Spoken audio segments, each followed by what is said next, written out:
The 36th gene key, becoming human. The 36th shadow is turbulence, the dark night of the soul. The 64 gene key shadows provide the grist for the mill of all human suffering.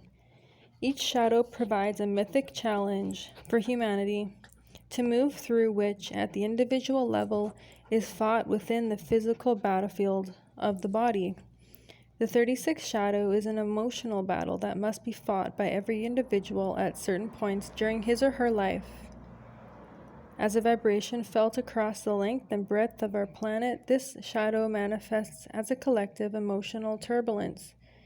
This turbulence exists because uncertainty exists, and every human being knows that disaster could strike at any moment.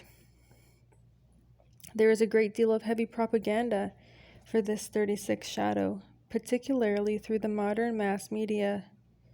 The continual barrage of negative news via television and the media ensures that most human beings are programmed with an unconscious background field of nervousness and turbulence.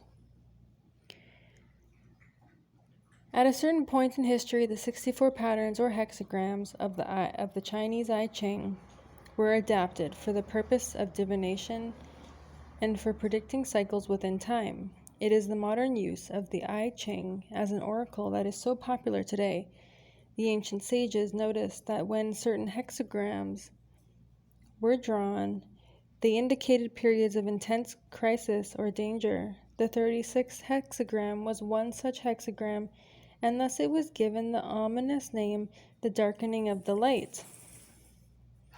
There is much truth within this name, although when understood at its most profound level, the 36th shadow contains an enormous wealth of consciousness. Extrapolated to our genetics, the 36th gene key represents a part of our chemistry that goads human beings to break through boundaries of experience. At a collective level, this is a vital aspect of human survival. To learn what is dangerous and what is not. Evolution in this sense can be viewed in a much wider context. It uses us humans as experiential eyes to probe the outer limits of consciousness itself, and demands that we look into the darkness, put our fears aside, and plunge in regardless. Because of this shadow, there can be no human life free of emotional turbulence. It is deeply ingrained in our myths. The modern phenomenon of the television soap opera is a prime example of our collective recognition of the emotional turmoil all humans have to go through over the course of their lives. One of the greatest determinants of our frequency is how we deal with emotionally challenging situations. Nowhere does the 36th shadow wreak more destruction than in the field of human relationships. Keep in mind that the programming partner of this gene key is the 6th gene key, whose shadow is conflict. The breakdown of communication between individuals or groups. One of the deepest human yearnings is for a perfect loving relationship.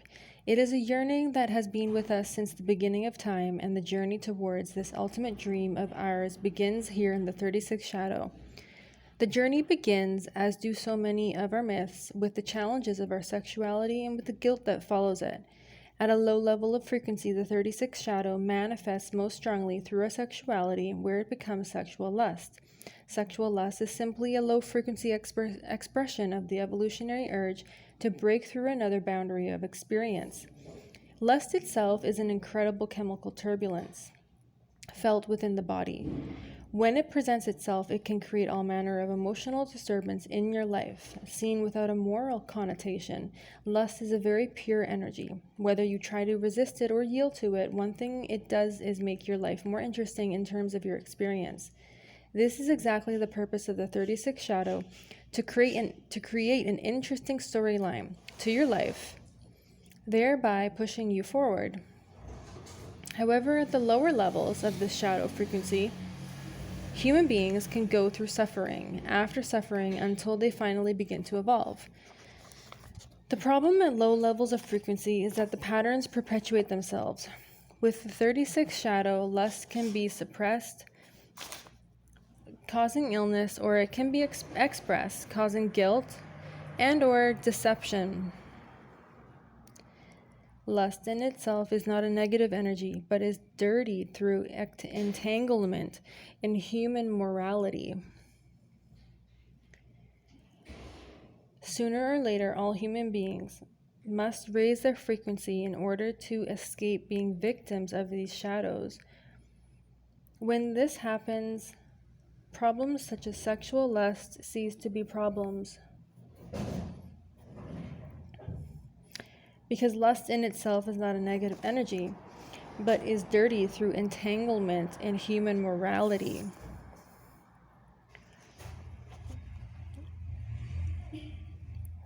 They are dealt with cleanly and honestly, with open-hearted communication and freedom from guilt. No feeling in us is ever wrong or bad. Every human being is innocent of their own chemistry and the way it makes them feel. Difficulties emerge when we react or repress our feelings out of fear or anger, creating enormous turbulence within our own lives and those closest to us.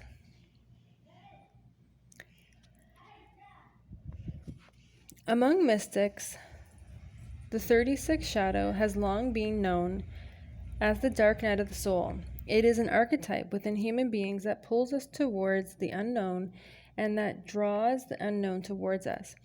In so doing, this shadow tests your level of frequency and offers you the opportunity to transcend your own suffering.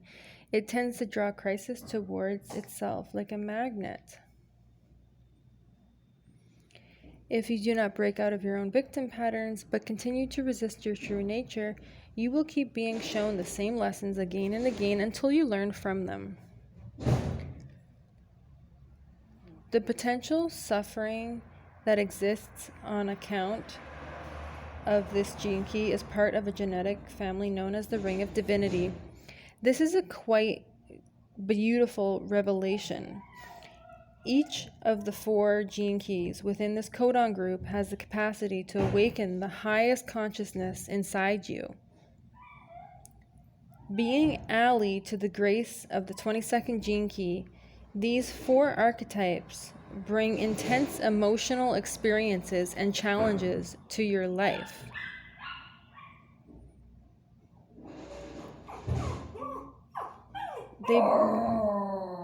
These 4 archetypes bring intense emotion.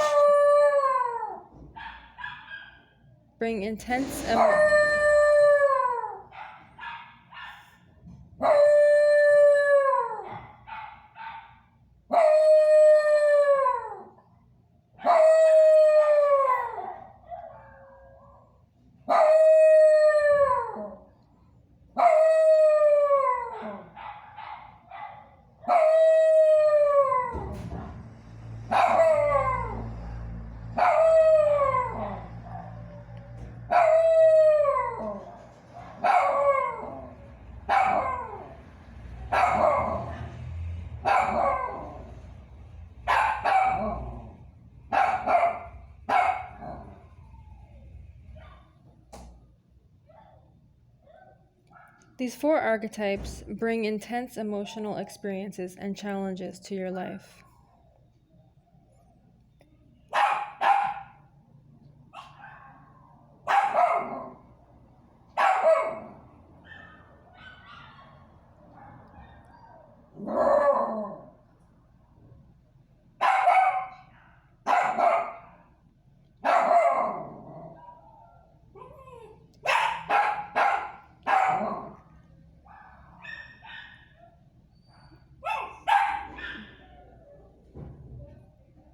They also tend to plunge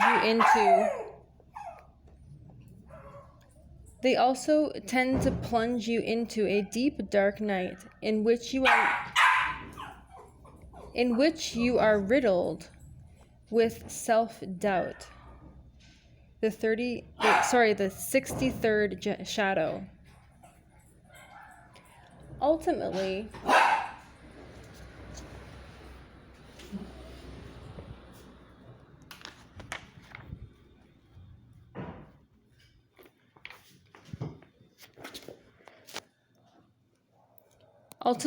however, the theme of this codon group is redemption.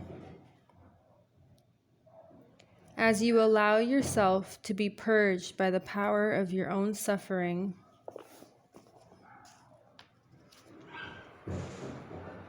you will realize the utter bliss of the higher states and will recognize your own huge good fortune. So as you allow yourself to be purged by the power of your own suffering, you will realize that the utter bliss of the higher states will recognize your own huge good fortune. As we shall see, this codon group in many respects is deeply connected to the true meaning of the Christ consciousness. If you feel a strong connection to it, or have it as a key aspect of your hologenetic profile, you are indeed a fortunate human being, and your journey will inevitably lead you to this realization. The repressive nature is nervousness. When emotional turbulence is resisted, it becomes nervousness that ripples through one's entire body and aura. These are natures that are terrified of change and that attempt to maintain outer calm at all costs. The cost is that the turbulence becomes internalized and gets trapped in the nervous system. Such people are unable to relax and send nervous waves into their immediate environment as well as into others, destabilizing the very things that they are trying to keep stable. These are also people who tend to repress their sexuality out of their deep-seated fear of change. They can be very hard to approach or get to know. Nevertheless, the terrific primal force of our sexuality cannot be indefinitely repressed, and the usual result is a nervous breakdown or cancerous disease of some kind. Reactive nature, crisis prone. When emotional turbulence is expressed without clarity or honesty, it results in repetitive, destructive, emotional situations. These are people whose lives run like the soap operas. The reactive nature is more likely to have sexual affairs and then conceal them through guilt. However, as with the repressive nature, non-acceptance of your true nature always comes back to haunt you. And thus life will always tend to draw an emotional crisis into such a person's life from a different and usually unexpected direction. These people do not realize that their inability to deal with their emotions and sexuality cleanly and honestly creates further turmoil in other seemingly unrelated areas of their life.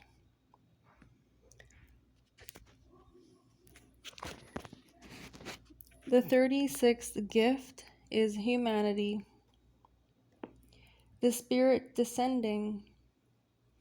When your struggles with sexuality and emotional turbulence are finally embraced openly and honestly, a remarkable gift is born. You finally graduate as a human being.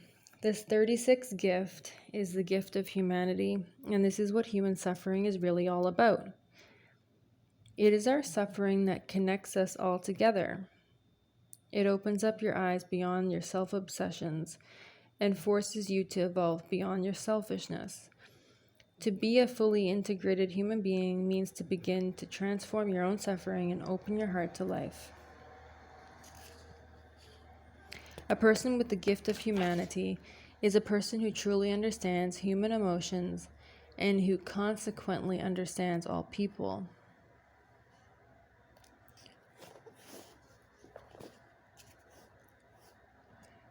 You can see here how the programming partner of this gift, the sixth gift of diplomacy, matures simultaneously as the 36th gift matures. The moment you let go of the notion that you are somehow a victim of the fates, you begin to finally communicate cleanly with others. The gift of humanity is truly a gift that can only be earned. These are people who have looked deeply into their own shadows and who have grappled with the challenges of their sexuality and their emotions. These are people who are in the process of accepting their own suffering and thus experience it at a different level of frequency. Only at the highest levels is our suffering instantaneously transformed into rapture. At the gift level, however, suffering is still suffering, but it brings human beings together rather than pushing them apart. This gift is about humaneness. It is about working from your heart. When you begin to live from your heart, you suddenly have an antidote to fear. The 36th gift is driven by the same urge as the 36th shadow, the evolutionary impulse to experience new feelings and new situations in order to learn from them. Here, with an open heart, the 36th gift can negotiate challenging and potentially turbulent emotional situations with maturity and diplomacy, taking one's own and others' feelings into consideration. People with the 36th gift are thus the kind of people that others turn to when in distress, since their aura resonates strongly with the common human theme of suffering. At this level, these people are no longer overwhelmed by emotions as they tend to be at the shadow level, but have opened and expanded themselves to life through harsh experience. This makes them emotionally capable of handling all manner of traumatic experiences. As a living transmission, the 36th gift carries a great teaching into the world, the celebration of humanity. It contains a natural spirituality that is more humanist than divine. In this sense, it is one of the most grounded of all gene keys. It is a bridge for the higher bodies of humanity to move down into the lower planes and transform them. It conveys the image of Christ descending into hell and absorbing its frequencies fully into his own being. All human beings partake of this gene key. Whether it is prominent in your hologenetic profile or not, every emotional struggle that comes your way talks directly to this aspect within your DNA. At the gift level, the 36th gene key has learned to accept the pain rather than run from it. In embracing pain, you are actually trusting in your own strength and in life. If you are in pain, then that pain is there to teach you something. It is an invitation to accept your humanity and in more depth, and to feel the humility of living within a mortal form. The presence of the 36th gift in someone's genetic makeup gives a deep insight into what kind of life they will live. People with the 36th gift, prominent in their hologenetic profile, will have a strong theme of emotional healing running through their lives, and will tend to draw experiences and people into their lives who reflect this. The higher they are able to raise their frequency, the clearer and more profound their emotional experiences will become. The evolutionary urge to go on exploring new territory ensures that these people will never lead dull lives. And at the higher levels, they can experience the most profound, heart-opening experiences. The 36th gift is an archetype of the true purpose of all human suffering. These people are here to teach us that life is full of flavor and that pleasure and pain always come together. The deepest role of the 36th gift is to help humans to become humane by respecting others and by embracing your own suffering, whatever it looks like. Rather than being dragged down into the depths of victimhood, it is this courage and deep acceptance of the life process that will eventually give rise to the highest of all human expression, the expression of compassion. The 36th Siddhi, compassion. The Beatitudes. Beatitudes. The Beatitudes. There is perhaps no better symbol for the entire journey from the 36th shadow to the 36th city than the life of Christ. In examining the 64 cities, one can see that certain gene keys appear to have very strong connections with certain mystical lineages or figures. The myth of Christ is one of these key repeating lineages. But the lineage does not so much concern the historical personage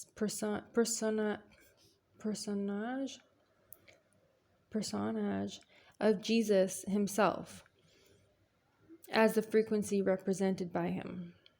The symbol of Christ on the cross is a powerful reminder of the truths. The symbol of Christ on the cross is a powerful reminder of the truths inherent within the 36th gene key. It reminds us that we are each mortal and that there is great beauty in our humanity, echoed in Christ's assertion that he was the Son of Man.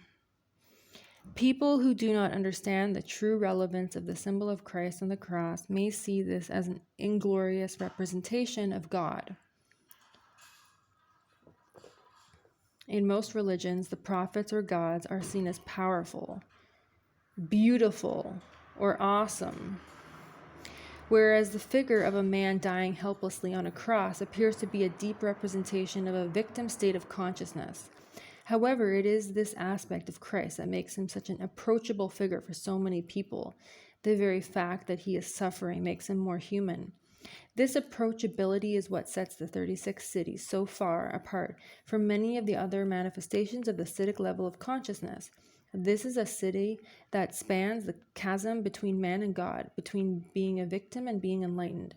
It speaks to every single human being, and it asks each of us to ask ourselves a single question: why must I suffer? The answer to the question of suffering lies here within the 36th city. It is the same answer given to us by the 25th city. It is all about love. However, the universal love manifested through the 25th city is very different from the compassion expressed through this 36th city. Universal love almost has a distant quality to it, as though it came from gods themselves. The 36th city, on the other hand, speaks in the language of man, since it can only flower through a journey of intense suffering. Such is the path of the 36th gene key. This is the flowering of suffering itself, and as such, it can no longer be understood through the word suffering. It is the fragrance released after the storm is over. And just like the 36th gift of humanity, this is a city that has to be earned. Beings like Jesus, who attain final liberation through this city, are salt of the earth people.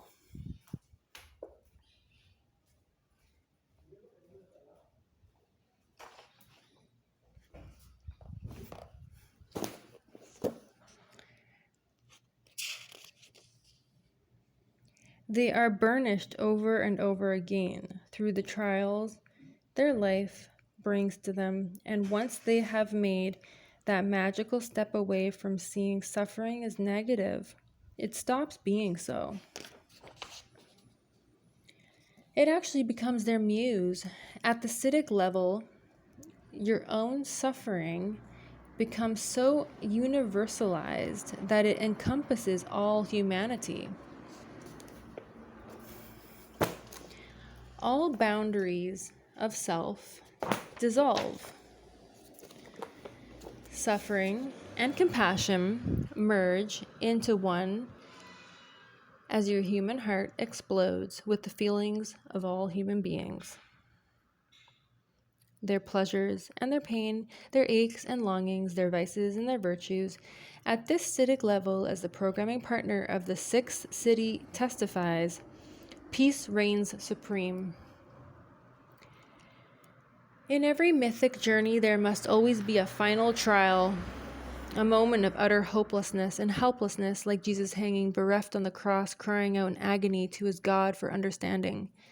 These moments, these darkenings of the light, come to us in life not so much to test us, but to cut us so deeply with our own humanity that we are reminded of the awesome power of our own compassion for all our fellow men.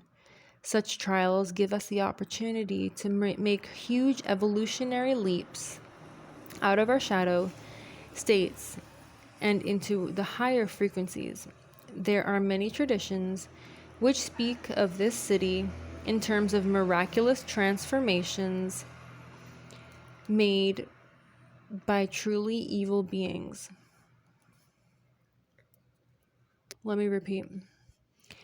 There are many traditions which speak of this city in terms of miraculous transformations made by truly evil beings,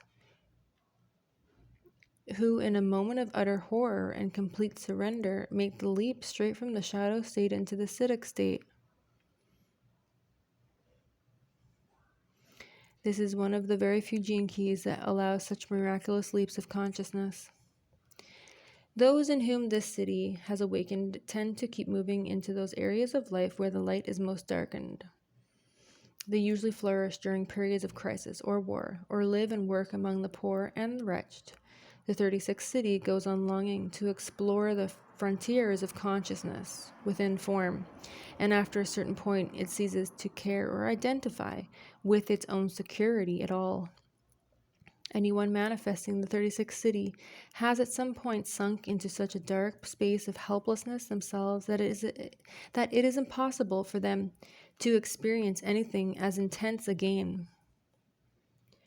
This has the effect of annihilating all fear from their system, so that true peace emanates from within them.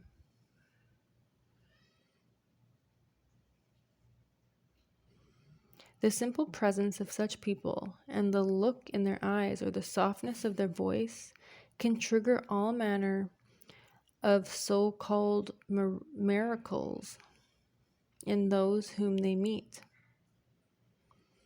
These are the most heart-melting people ever to walk the face of the earth. Wherever they go, the true frequency latent within human suffering is immediately released, and compassion tears open people's chests and explodes inside their hearts.